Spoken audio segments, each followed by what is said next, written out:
Welcome to day 2 of the IEEE STEM Summit. I hope that you have enjoyed yesterday's sessions. Today, I have the honor of moderating our IEEE Technical Society's panel discussion. Before the start, I will do some housekeeping.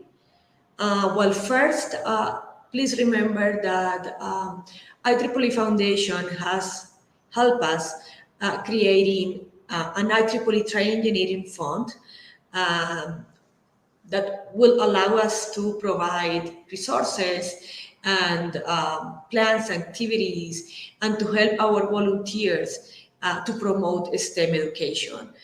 If you're interested, you can visit this link or the main banner of the STEM Summit, where you will find more information about how can you support our efforts. Next. Remember that all sessions will be recorded and that you can view them at any time. If you have questions for our speakers, you can write those in the chat. That is right off the event window. Don't forget to participate in the STEM Summit Challenge. We have great prizes for you, and you can find a link on the Summit reception page, and the winners will be announced on Friday. We also have a conversation going on, the Collaboratech and Facebook communities of train engineering. Join us there too. And don't forget to download your participation certificate and badge from the Summit reception page. Well, I'm Lorena Garcia. I'm the chair of the Pre-University Education Coordinating Committee of IEEE Educational Activities Board. And before presenting our guest, I would like to give a little bit of context about this session. As you may all know, IEEE is the world's largest technical professional association, who is dedicated to advancing technology for the benefit of humanity. We try to make an impact in our community through publications, conferences, technical standards, professional activities, and educational activities. And we can find important efforts in promoting pre-university STEM education all across IEEE. Well, as part of its structure, IEEE has 39 technical societies and 7 technical councils, which represent the wide range of IEEE technical interests. And many of these societies have implemented programs or are trying to support our members in order to impact young students and encourage them to become the next generation of STEM professionals. Last year, the Pre-University Education Coordinating Committee launched a program called Try Engineering Tuesday, which is a monthly blog and webinar series featuring an IEEE Technical Society or Council with related activities for pre-university students. So these resources can be used by educators or volunteers or parents to explore a specific topic. And then after the students complete all the activities, the students can be rewarded with a Try Engineering Tuesday badge. So far, we have had the support of many societies in IEEE, and today we have invited to this panel discussion representatives of some of those societies that have helped us in this initiative. And during this hour, we will talk a little bit about their experiences related in STEM outreach. So it is my honor to present my guest.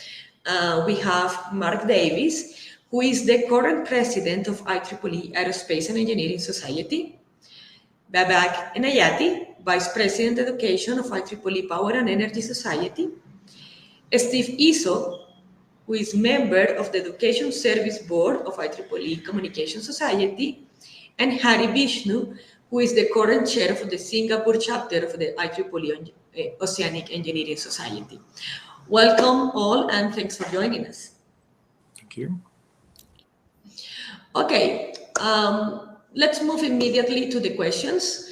Our first question is to hear from all of you, what is your society doing in the context of pre-US STEM outreach? Mark, do you want to go first?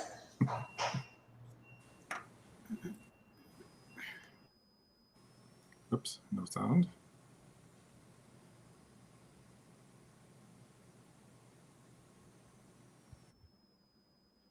There we go. I'm sorry.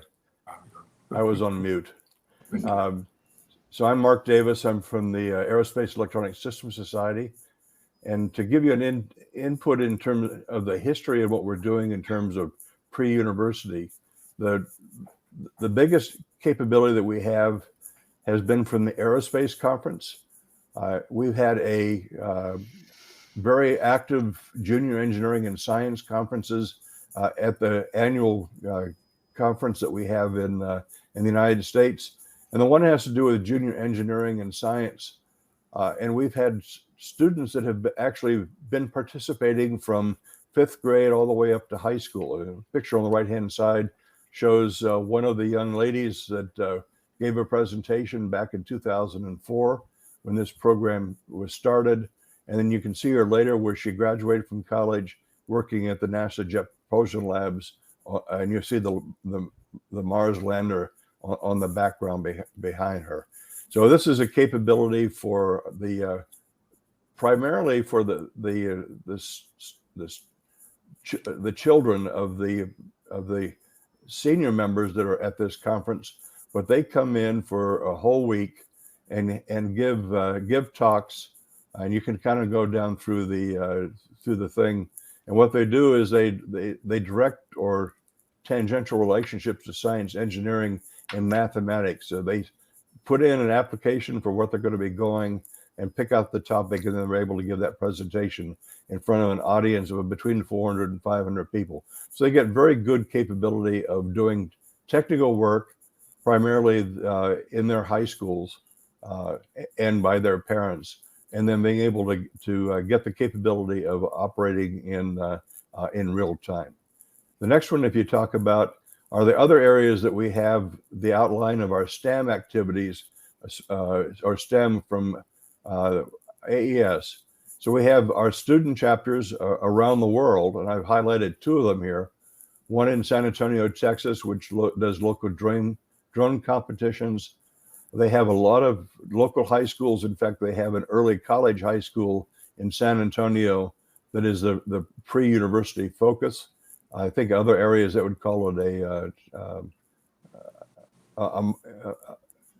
basically a science college. And they have the chapter facilities for competitions for the high schools.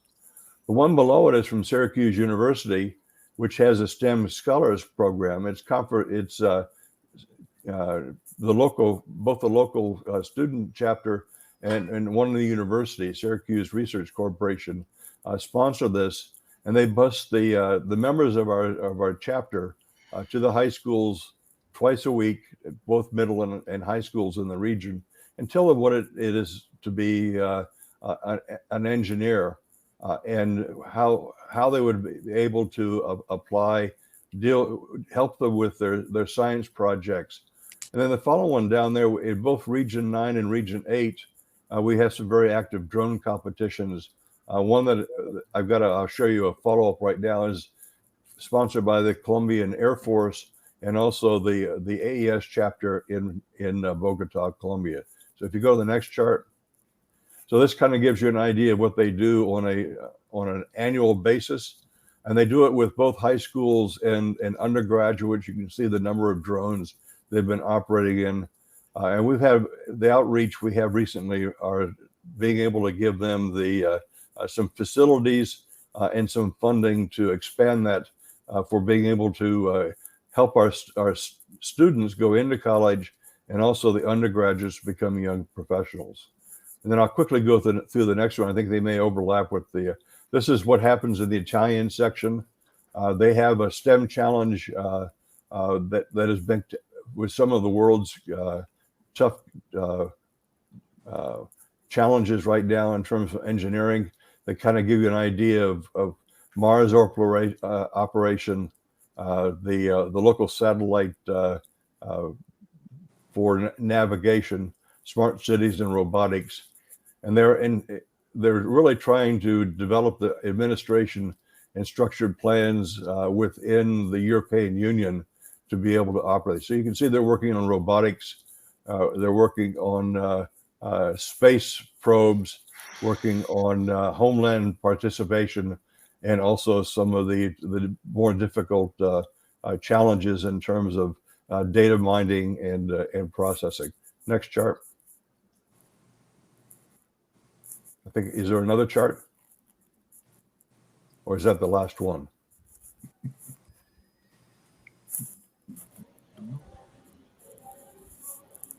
Oh, that's what we're doing from AESS, primarily right now focusing on at the local area with the local high schools, and then outreach to some of the under-resourced areas in terms of giving them more capability in terms of their undergraduate to be able to prepare them for higher education and also working industry. So thank you. Thank you, Mark. I have to say, I'm from Colombia, and I have seen here the impact of this program is having with young students. So thank you so much for what your society is doing to support these efforts. Let's move to Babak and Power and Energy Society. Sure. Thanks, Lorena. So within Power Energy Society, or PES, most of our pre-university activities have been developed in conjunction with our major conferences. So when you have, like, say, like a T&D conference or a general meeting, not all of them, but some that we think there's bandwidth, we basically develop some activities for like pre-university students, like high school students. So sometimes we send some mentors to these high schools. And kind of like create a half a day type or 1 day workshop. Like the students would basically have some sort of education on what power and energy means, and also some activities like working on like a solar panel, like understanding what solar panel is, like drones and things like that, the application of drones in the system, some demonstrations, if possible. So that's what we do at like conference level. Within PES education, we actually have a committee called PES University, and under that PES University, we have a committee that we have created to actually specifically focus on high school initiatives. And Lorena, I mentioned to you when we met in Vancouver as well, that so these activities are going to be mainly focused on how do we bring together some high school students and pre-high school as well, to develop some programs that they can collaborate and work together, and hopefully get excited about Power and Energy Society. So this is more like PES level, more like a central type approach. As other societies, we have so many chapters all around the world, and some of those activities have been basically passed through the chapters. And we know that chapters can better understand the needs of each region, rather than just one committee handling all activities globally. So our chapters, in collaboration with some high schools and also universities, they developed some programs that have been exciting for those who are considering joining Power and Energy Society. And very briefly, I'll touch on this as well, that we've recently, when I say recently, like 3 months ago, we actually started a new initiative called workforce development. And like any other society or any other industry, power and energy is also concerned about many experienced folks retiring, and the knowledge that they've gained throughout their career. If we don't maintain that within industry, we're going to lose that knowledge, which is very valuable. So with this workforce development, we're actually investing in other activity, any sort of educational activities that can give a good perspective to the high school students. When about like what power and energy industry is, and how they can basically join, why they should be interested in this industry. Some of the products, of course, like we always publish some white papers for them to read, but that's not enough. I mean, we need to we're basically thinking about, so how can we make our activities even more exciting? And that's exactly in collaboration with our long range planning. That's the workforce initiative that we started, and hopefully in the next year you'll hear more from PES on some of the new initiatives that we're going to launch pretty soon. I'm sure we will, Babak. Thank you so much. Very interesting things that Power and Energy is doing. And as you mentioned, we need more volunteers, and this is one of the reasons that we have this STEM summit. We have here a lot of IEEE members that I know that they are interested in getting in touch with the societies to collaborate in this type of initiatives. Thank you. Well, Steve, IEEE CAMSOC is one of the societies that has helped us in many of our initiatives, and we know that you are very active in this field. Can you tell us more about what you're doing? Yes, I think I now know why I'm on this panel, because I serve as the example of how to get started, as opposed to the previous two speakers who have been obviously at this for many years and have a lot of accomplishments and some good programs in place. So the context is, before 2022, the Communication Society had no organized effort focused on pre-university STEM. There may have been some local activities, but we have not so good data collection about those activities. People can talk about why we don't have that. But so the goal this year was really to establish a foundation for that with a very small working group within the Educational Activities Board, or Services Board in ComSoc. So, but even though we had no program, we really want to thank the Tri-Engineering team for all the support that they've been able to give us in how to start and then expand those activities. So 2022 is really an opportunity to lay some of that foundation. So it wasn't exactly organized, I can admit. We kind of discovered different things as we went throughout the year. But we actually implemented a fairly wide variety of activities. We were able to fund some of the local events around the world as they became aware of our activity. We funded a teacher training activity in India.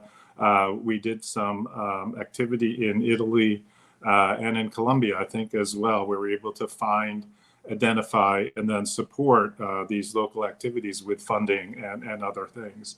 So I think this year was really about setting up that relationship, right, with Tri-Engineering and beginning the outreach to our societies. So our goal for the future is very clear. We need to continue that stimulation and support of the local chapters, because we believe that's where certainly where the delivery is, but that's where all the volunteers are, right? The members of these boards are very small, and a limited group of people have limitations on time and the resources they have available. So that's kind of our startup story, and we're looking forward to 2023. Thank you, Steve.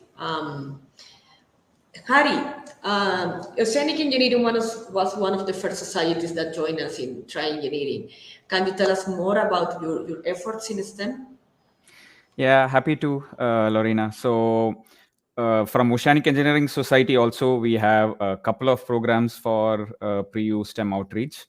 I'll briefly go through it. So we have like 3 or 4 aspects of it. And one we focus on most is this hands-on learning aspect via activities such as underwater robotics competitions. We have a couple of underwater robotics competitions that we hold around the world. We have some in US and Australia. We have one in Europe that happens regularly.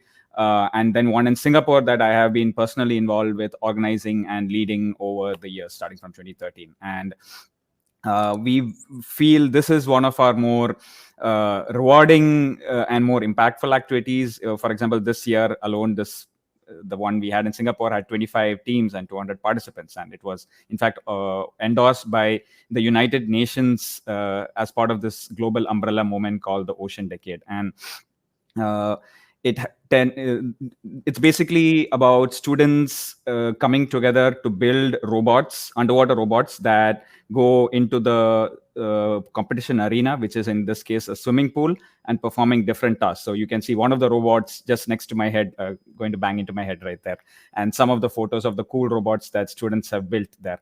And we don't restrict it to pre-university, but we have students from university as well, but we end up getting a lot of high school and secondary school teams coming in, and you would be surprised at how much students of their age can achieve just within a couple of months or 2. So we go out to schools and talk to them to get them inspired, and we had we had geographic diversity and gender diversity, which we count as wins. So we had a secondary school team from Macau once, for example, winning part of it. We had a secondary school from Singapore winning another competition. We had a high school team coming from Canada all the way to Singapore, the other end of the world, for participating. So that's one of our focus areas. We also focus on science communication as another aspect of it. I'm the chief editor of our science communication magazine called Earthzine. It's called OES Earthzine. And the idea is to explain ocean engineering or ocean sciences or general earth sciences in a simple layman language to the public. But it is completely run by students and young professionals associated with Oceanic Engineering Society or interested to get involved with OES. And we get a lot of students who sign up saying, oh, I want to write, but I'm not sure. And so what we do is we mentor them. We mentor them to write articles for Earthzine. And we have actually had really good articles written by students about really impactful things, like things from how did COVID impact the environment till, why is data management important in ocean sciences? And these are students writing such impactful articles. So that is another aspect of it. I won't go more on that. We do support many high school activities around the world through our chapters, like the National Ocean Science Bowl in US. And we also send our representatives there to mentor the teams or talk to the teams or sometimes judge the events. And I think the last one I would like to touch about is via some of these webinars and videos. So this is the video age. I mean, YouTube and TikTok clearly sell better than blog sometimes. So we have jumped on that bus, and we have made sure we have enough video content catering to getting students interested. And now we are also collaborating with we collaborated with Tri Engineering, and that was one of our most rewarding experiences. We had the Tri Engineering Tuesday and the Tri Engineering Spotlight, where we reached out to many students that way. But we also have video content, and we are using social media to spread it. And we are collaborating with some groups as part of the UN Decade, who are trying to reach out to students and convince them why is it important to get into oceanic engineering, what is interesting in it, what are the career paths I can get, and developing this video series. So that's the fourth aspect of what we are doing as part of reaching out to pre-university students. Thank you, Hari. All these programs are impressive, and I'm sure that you are making a great impact in our students. So that's why I want to ask you, why do you or your society believe pre-university STEM outreach is important? Well, so in the context of oceanic engineering specifically, we have a very strong point that, oceans cover 70% of the Earth's surface. I think it's clear. But On the other hand, oceans are fairly underexplored. Like a metric we often say is oceans are less explored than even, say, Mars or the moon. So clearly we are doing less than the aerospace guys are. And why is that? It's just that that sort of boost in ocean science or ocean engineering never quite happened the way, say, the space race happened in space exploration. And there is this growing understanding among the global ocean community that students and humanity as a whole need to connect more with the oceans. And this is actually coming very top driven. Like the United Nations itself has brought this global movement called the decade. But obviously we need to catch them young, right? Because now we have fewer ocean professionals and fewer students or fewer scientists or fewer ocean related lawyers out there. But if we don't have enough students interested or inspired to get into this field, then we are going to keep compounding this problem, and it's a vicious cycle here. So we need to catch them young, get them interested, let them know that every aspect of their life is determined by the ocean in some way or the other. Every climate on every part of the earth, for example, is determined by the ocean, and there are a lot of career paths that they can go into that they are not aware of. And this is predominantly where we wanted to get involved. And especially with respect to the Ocean Decade, we believe IEEE being the largest technical professional society with engineers, we need to connect this large body of engineers to this large global movement. And we can do a lot. It's not just Oceanic Engineering Society, by the way. We want to get all other societies involved, because we can learn a lot from that and connect to this global movement. And as part of this, we believe getting oceanic engineering awareness out there, getting students ready so that they can take this forward, not just for this decade, but create a permanent impact for humanity, that's important to us. Thank you, Hari. That's so true. Mark, what do you think? It's very great to have you as president of one of the societies that is really doing an effort in pre-U STEM. What do you think this is important? I think it's very important for two reasons. One's really, it's the how do we get people into the aerospace business? It's been a military business for the last 40 or in fact 50 years is going to be our anniversary in February of next year. But we're trying to see that technology and how it can be applied in more geophysics and in local areas. And so one of the things that we've done is put together, and it's been approved by IEEE,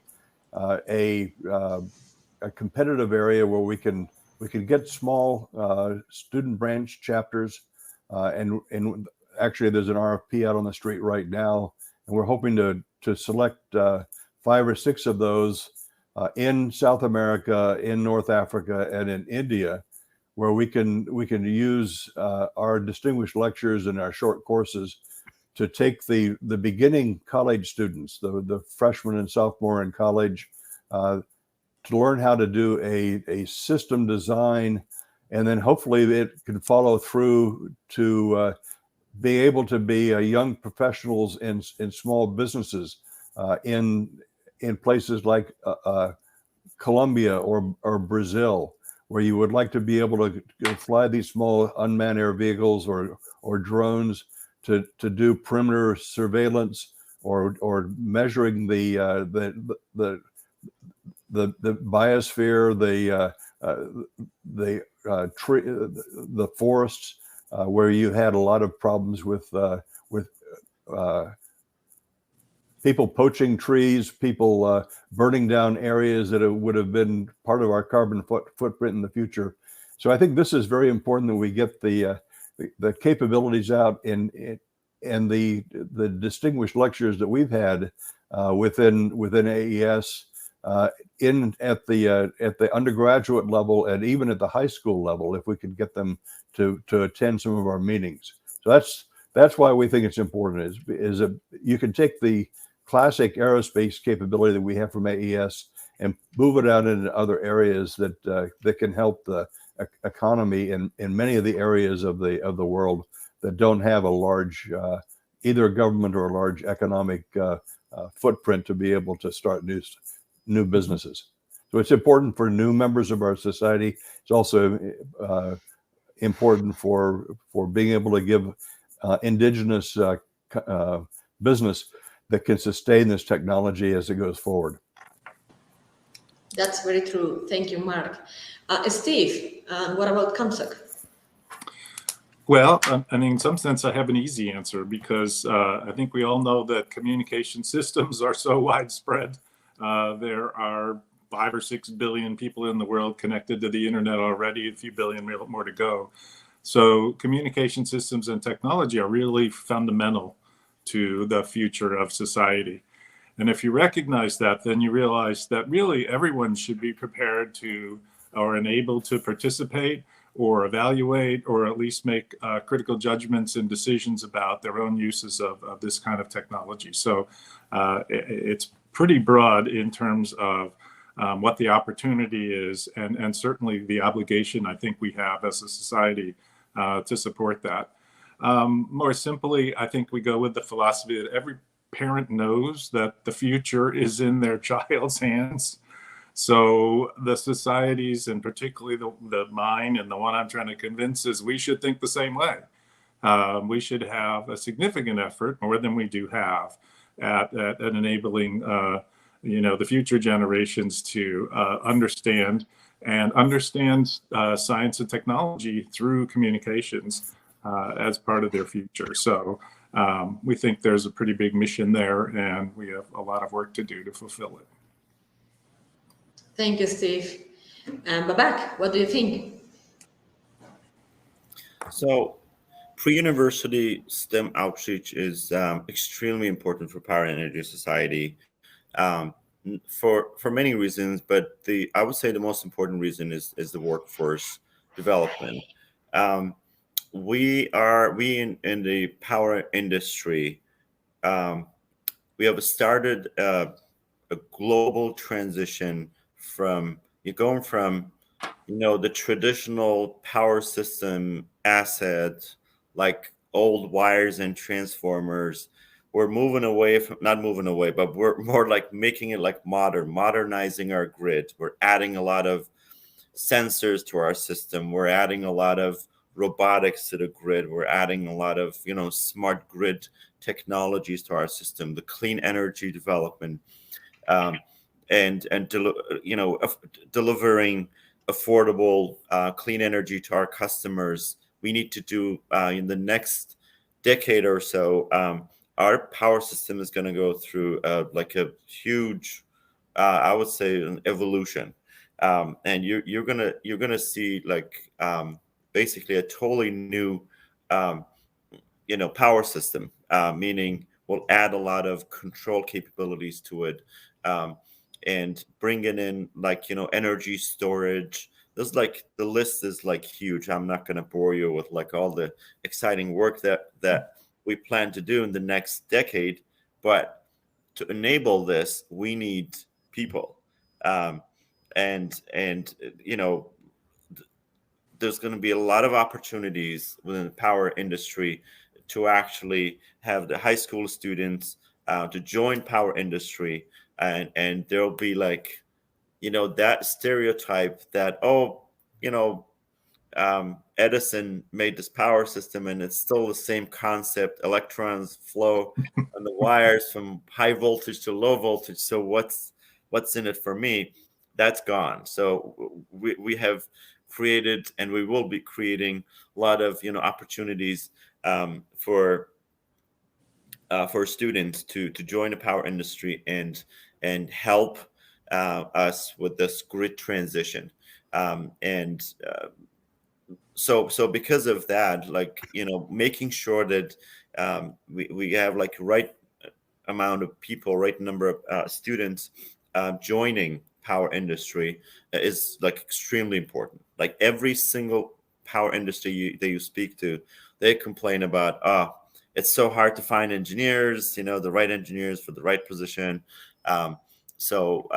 Because again, I think our high schools are not fully aware of all the great opportunities in power system.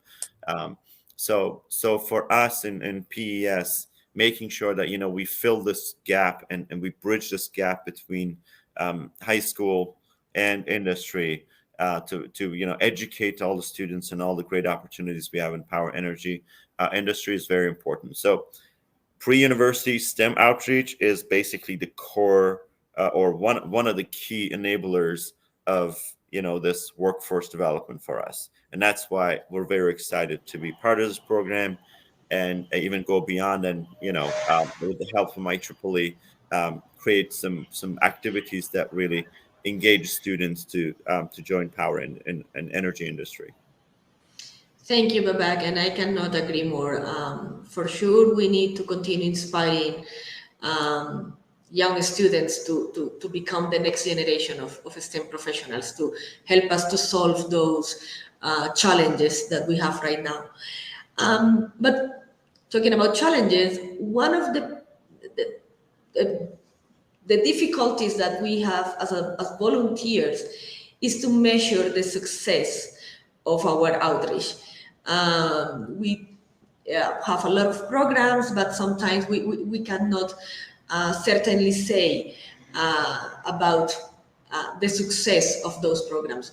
What are you doing in your societies to measure the success, or what are you planning to do?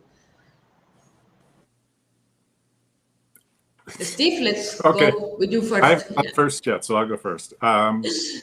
So, I've thought about this for a while about how do you measure success with this, and I think there was an example from Mark early on who showed a student who had participated and then 10 years later, right, had evolved into an engineer of that, and I think that's what everybody is looking for. But that kind of longitudinal data is actually very hard to get, right, in terms of research. Even if you're knowledgeable in a society and you've run a program for a decade, can you really track, right, the outcome of all those students? So right now, we're much more simplistic. We're just really looking for the participation numbers, meaning that if it's a student-focused activity, it's in class, maybe out of class, you just want to count the numbers and see how many we can get. We do believe that if you can reach teachers and you can educate them about the engineering and the technology, then you have a multiplier effect. So because they're not only going to reach the current class of students, but perhaps several more classes as well.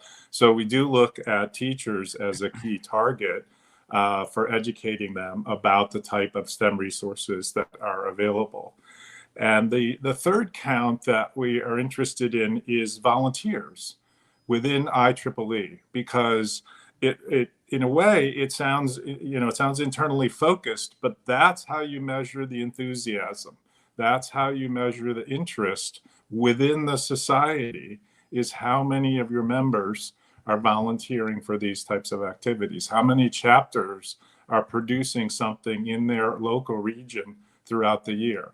So again, I'm optimistic and visionary, but our goal is to try and engage as many of our local chapters as possible going forward, and let them derive the activities that are relevant to them and relevant to their region, if they have schools or they have an industry present or whatever it is.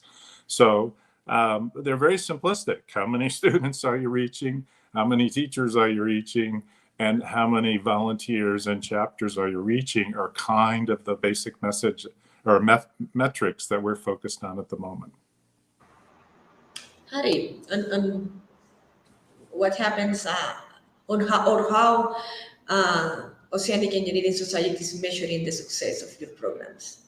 Right. So let me piggyback on what Steve said in agreeing that it's not an easy thing to evaluate, primarily because the impact of education has to be long term, right? But that has not stopped us from trying. So for example, the hands-on activities, predominantly being the student robotics competitions, but even other hands-on activities that we do in Oceanic Engineering, we do stay in touch with many of those students over a long period of time and see how many of them go on to actually take up engineering in their university and oceanic engineering or ocean robotics related courses in their masters. And it turns out that number is is actually quite impressive. I mean, there aren't actually many universities even providing oceanic engineering as a course, right? But there are master's programs, and how do we keep track of them? Well, I simply have many of them on my social media accounts, and I keep in touch with them, and that's the only way I have been able to.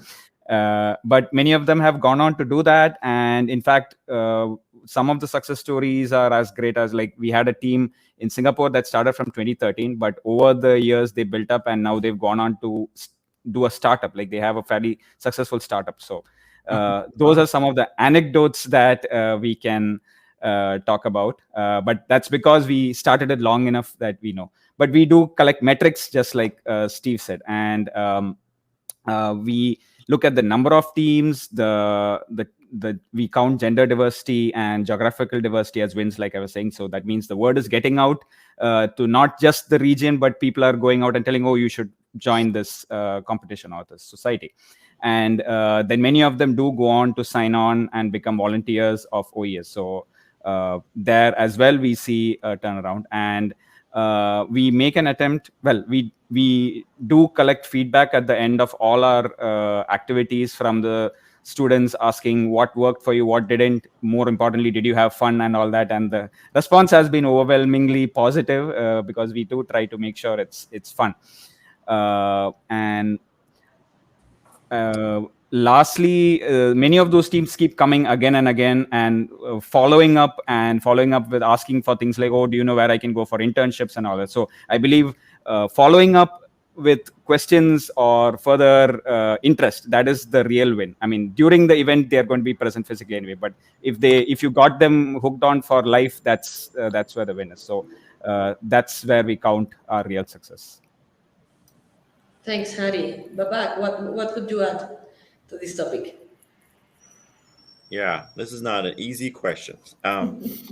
So for us, I don't think we have really gone that far in terms of really developing the KPIs, and finally calling it like a specific activity, like a successful or not. Because as was mentioned by my fellow panelists earlier, this is not like a 6 months program or a year program that you immediately see like a significant impact. So we need to continue this for a while and work on it. One of the the factors that, I mean, we don't just develop the program and leave it alone. We always look into what's the things that would impact the quality or improve the quality of the program. One of the measures that we currently have is, of course, like the engagement factor. So is this program attracting one high school student or 500, right? So that basically, and then asking for feedback from those who are involved in this program. So what are your thoughts on how do we improve it?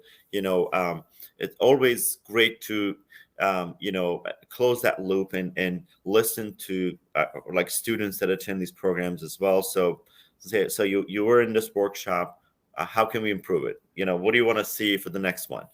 So things like that, and we've seen some good engagement.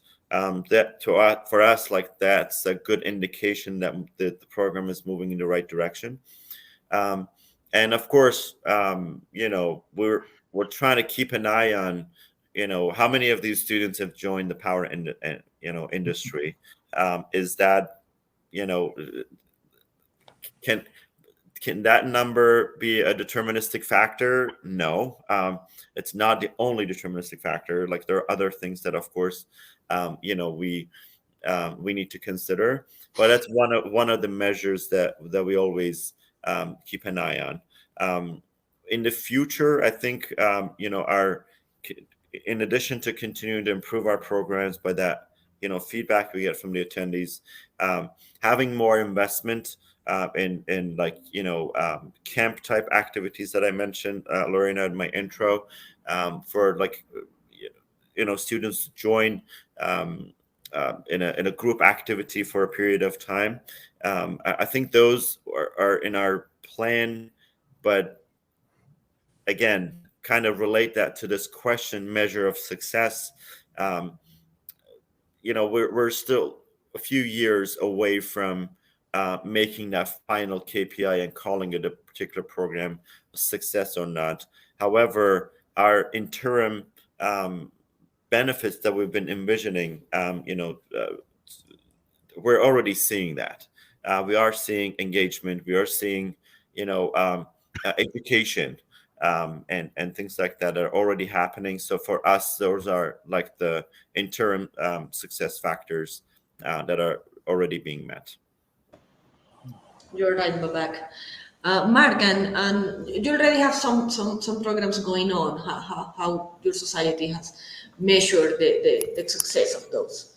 Well, I think that the key ones, and in fact, when I was trying to do some research in terms of what to present on this panel, we were focusing on undergraduates that are going up to become graduates and then YPs. But I think with this new initiative that we're starting up in some of the underserved areas, it's going to be interesting or very important, and I've written that into our request for proposals, is how many new members at the student branch level, and if they're coming in their first year of undergraduate school, where are they coming from the local high schools? I think that's an important thing. And that's one of the things. On Saturday, I was at a networking meeting at Syracuse University, and I found out that they have engineering ambassadors from the Syracuse that goes out to the high schools. And they've been tracking the students that they work with as mentors, mentees, and see which ones are going into engineering. It's not always aerospace engineering. We had cybersecurity, we had computer science, we had mechanical engineering, but they all kind of fit into that area of how do we get the engineering new students that can then move in and move up into areas that are help the economy in the particular area. We have a real problem in this. I live in the upstate New York area, and it's very, very difficult to keep high school kids here in our area when they can go to California, or they can go to Florida or to Texas, where the weather's a lot warmer, to college and not come back here. And so I think that's an area of trying to build the small businesses, and the place to do it is to get that spark with their college students, whether it's drone competitions, whether I think I like the one that Hari was talking about in terms of oceanographic robotics. Get them to, and the one that is big here and around the world actually is Command Sciences, which does the Lego robots. Get them going into engineering and figuring out how to start new projects or engineering design, and that's what we're trying to do at AES is to get new systems engineers that can bring in these technologies and provide it into building a sustainable company or small business that will help the local economy. So that's kind of off the top of my head. Thank you, Mark, and thank all for your great comments. Steve. Can I, Mark? Because Mark really just brought up a point that I'm sure I thought of in the background, but didn't organize my thoughts here today. I think we should be interested in the engagement of the companies, not the individuals who are part of our societies who contribute their time. I mean specifically the engagement of the companies in our industries to support this initiative. And I have, as usual, the two anecdotal examples. When I used to work for Bell Labs in New Jersey, and there was a specific program at the corporate level within the labs to do outreach and to do support. And that was an enabling factor for some of the activities that I did when I was working there. My brother happens to work for a company in San Diego in the biomedical industry. And at a company level, they have people dedicated to doing this type, or stimulating at least this type of outreach. So I think one of the future metrics we can have as IEEE is the engagement of companies in programs that we support or help them with, or they're just general engagement. So I would propose we consider that as a future metric.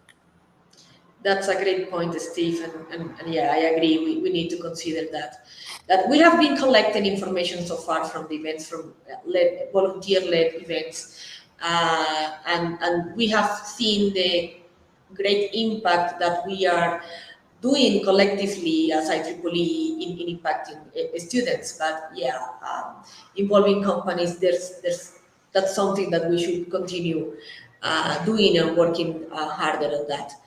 As I mentioned at the beginning, all of your societies has been involved or has partnered with us in the Try Engineering Tuesday. Very quickly, what were the positive outcomes of this engagement? Babak?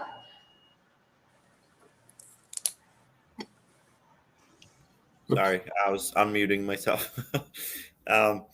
So yeah, I have so our participation with Try Engineering Tuesdays. So I myself, I think I was on 4 of them, and I was interviewed. It's a great experience. Our goal of again participating in Try Engineering Tuesdays is basically to make sure that the audience, the pre-university audience, is aware of some of the cutting edge technologies or solutions that are currently being deployed in power system. We have had sessions on robotics, energy storage, clean energy, things like that I think that kind of encourages the pre-university students to think about power and energy industry and hopefully join. So the experience has been very positive.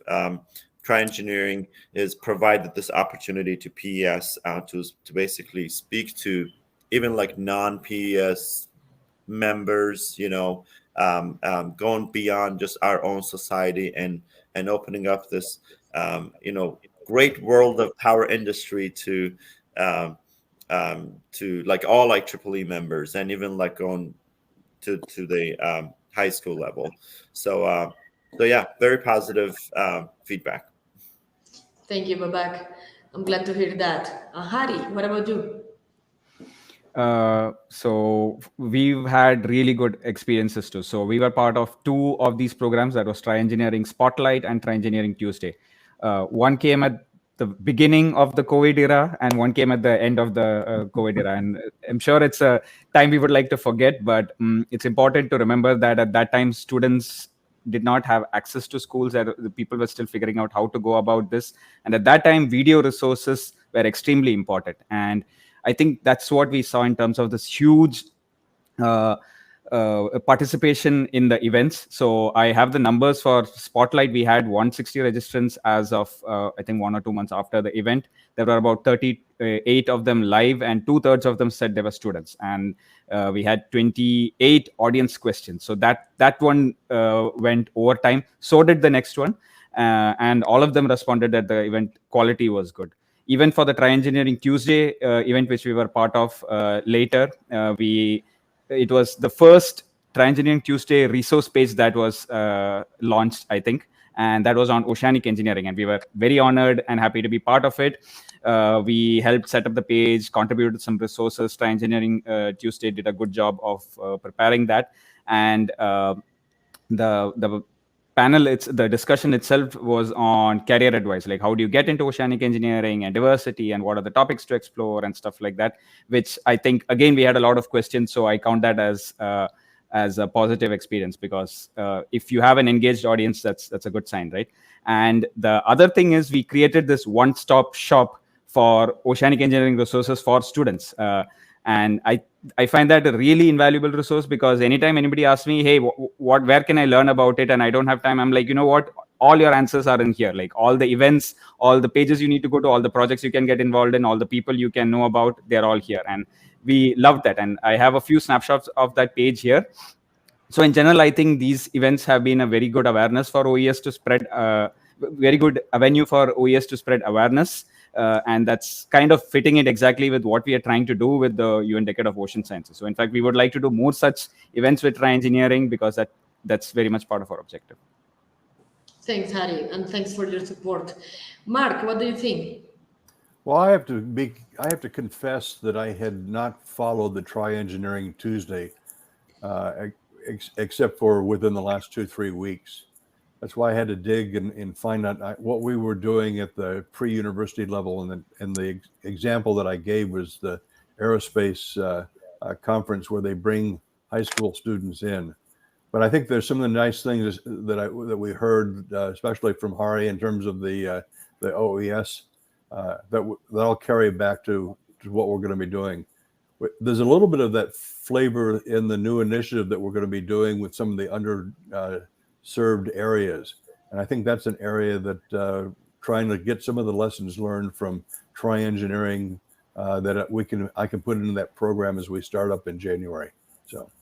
Yeah, thank you. And of course, we can have more sessions around our space. I'm sure that we will have many topics to organize more sessions in Tri-Engineering Tuesday.